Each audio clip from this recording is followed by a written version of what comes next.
এ জাওয়ানি হে দিওয়ানি মুভিটা দেখার পরেই আমার ইচ্ছা ছিল একবার অন্তত মানালি ঘুরতে যাওয়ার। 2025-এর মার্চ মাসে সেই স্বপ্নটাই সত্যি হলো।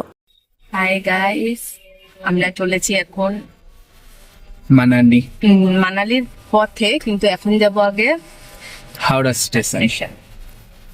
ওখান থেকে নেতাজি এক্সপ্রেস ধরে মানালি তারপর সিমলা কালকা।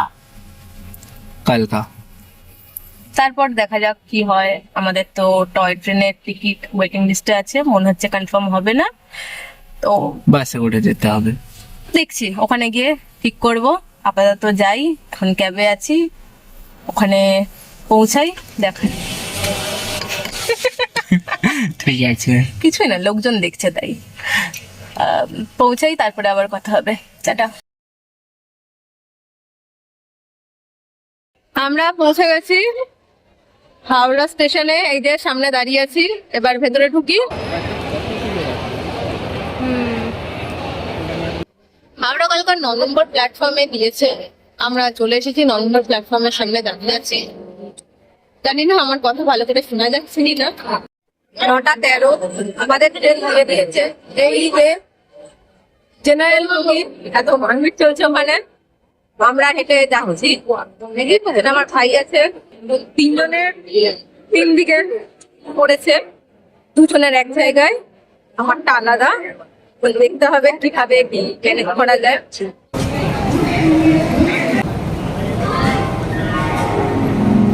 আমরা যাচ্ছি আমাদের চামড়ার দিকে। A3 পার করলাম, H1 আমাদের মেনকো সিট আছে, আর A2 আরেকটা আছে, কিন্তু ওখানে আমরা কেউ যাবো না।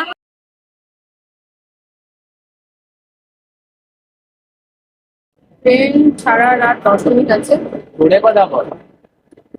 ট্রেন ছাড়ার আর 10 মিনিট আছে, এত জোরে কেউ কথা বলে না। ট্রেন ছাড়া 10 মিনিট বাকি আছে।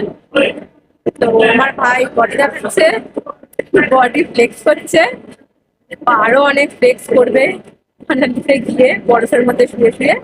তো ট্রেনে ওটা কথা ট্রেন ছেড়ে দিয়েছে, 9:57 ছেড়েছে, 2 মিনিট লেট করেছে।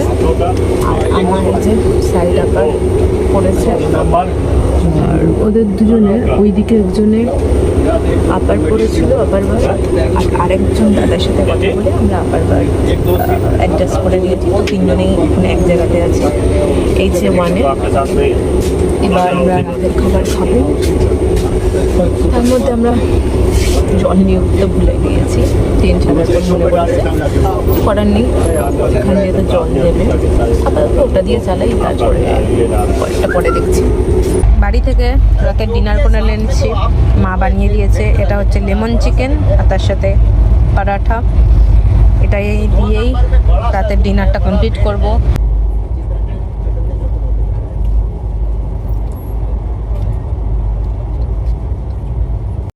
জায়গা করা হয়ে গিয়েছে আমাদের, এবার শুয়ে পড়বো। ঠান্ডা লাগছে, বলো আছে।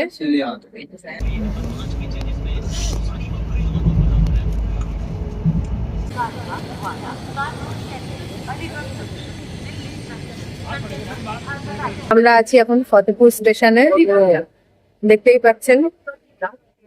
ট্রেন এখন 14 মিনিট লেটে চলছে। এখানে 2 মিনিটের হল্ট আছে। পিছনের গাছটা খুব সুন্দর দেখাচ্ছে। এর পরের স্টেশন হচ্ছে কানপুর। বললাম কেমন গরম আছে, এসি থেকে নেমে খুবই বেশি গরম হচ্ছে। আমরা এই কানপুর ঢুকছি, কানপুর জংশন।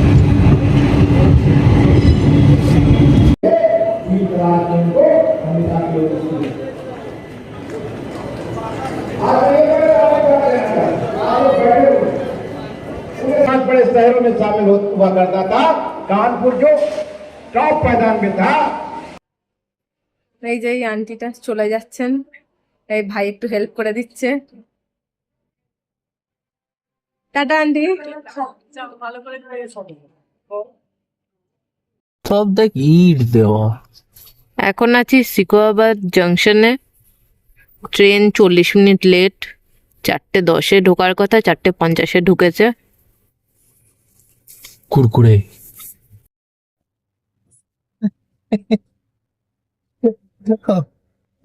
করে দিই।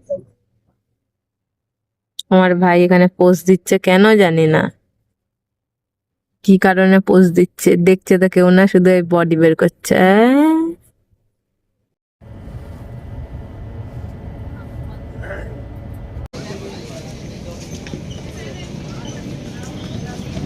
এখন আছি গাজিয়াবাদ স্টেশনে। এখন আমরা দিল্লি এসে পৌঁছেছি। এই আমাদের রাজধানী দিল্লিতে নামলাম। এবার 8টার সময় নামবো।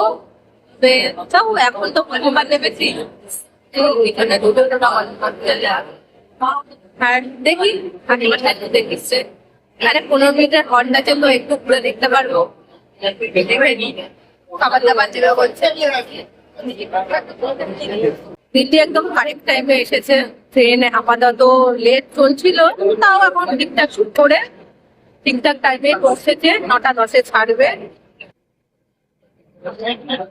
যাই, তারপরে ট্রেনে উঠি, টাইম হয়েই গেল।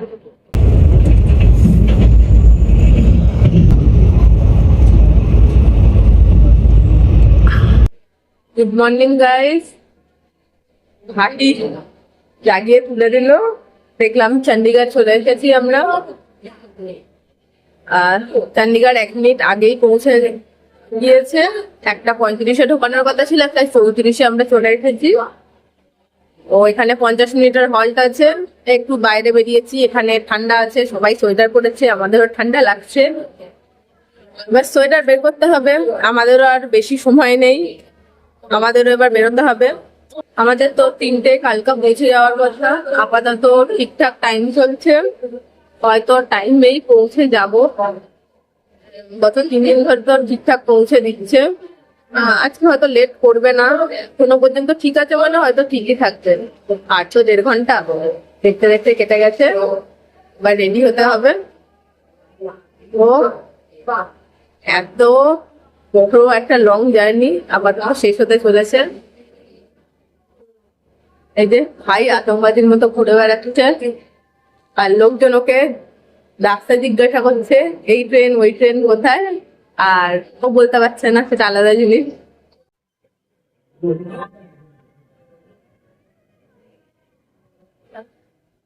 ঠান্ডা ঠান্ডা কালে গরম গরম চা, ইলাইচি চা, আহা ভালো লাগছে খেতে। এখনই ঠান্ডা, তো তখন কি হবে। আমরা এই কালকা সবে নামলাম। ট্রেন একদম পারফেক্ট টাইমে নামিয়েছে, 3টে নামানোর কথা 3:01-এ নামিয়েছে, একদম ঠিকঠাক। এখানে ঠান্ডা আছে, দেখতেই পাচ্ছ, জ্যাকেট পরে আছি। ওয়েদার এখানে তো দেখাচ্ছে এখন 18 ডিগ্রি, কিন্তু মনে হচ্ছে এর থেকে একটু কম আছে। আমাদের তো টয় ট্রেনের টিকিট ক্যান্সেল হয়ে গেছে, ওয়েটিং লিস্টে ছিল। কোন সায়ন দিয়েছে যদি আমরা কিছু টয় ট্রেনের এক্সট্রা টিকিট পাই, এখন দেখা যাক এতটা কি হয়, আপডেট করছি। আর যদি টয় ট্রেনের টিকিট না পাই, তখন বাসে যেতে হবে। যদি বাসে যাই বাসের জার্নিটাও দেখাবো, যদি টয় ট্রেনে যাই টয় ট্রেনের জার্নিটাও দেখাবো। দেখা হোক আবার।